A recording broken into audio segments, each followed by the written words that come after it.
অতএব এত দুশ্চিন্তার কিছু নাই, জীবনকে নিয়ে এত দুশ্চিন্তার কিছু নাই। জীবনটাকে কোরআন সুন্নাহর আলোকে এনজয় করেন।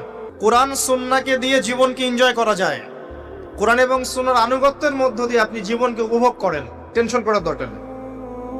মনে রাখবেন, আল্লাহ যদি আপনার সাথে থাকেন এবং আল্লাহ যদি আপনাকে কবুল করেন, পৃথিবীর কোনো শক্তি নাই আপনাকে টলাবে।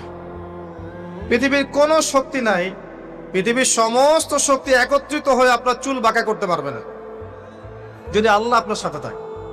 আর যদি আল্লাহ আপনার সাথে না থাকে, আইওয়াস শোডাউন দিয়ে কোনো লাভ হবে না, কেউ আপনাকে বাঁচাতে পারবে। অতএব আল্লাহকে আপন করে নেন, যার যার হক তাকে তাকে দেন, নিজের হক আল্লাহর কাছে চেয়ে নেন, ইনশাআল্লাহ আপনি সুখে থাকবেন। এর আগে আল্লাহ পাক একা ছিলেন, আর কিচ্ছু ছিল না। হুয়াল আউয়াল ওয়াল আখির ওয়াজ যাহির ওয়াল বাতিন ওয়া হুয়া বিকুল্লি শাইইন আলিম, সূরা হাদীদ। আল্লাহ পাক একা ছিলেন, কোনো কিছু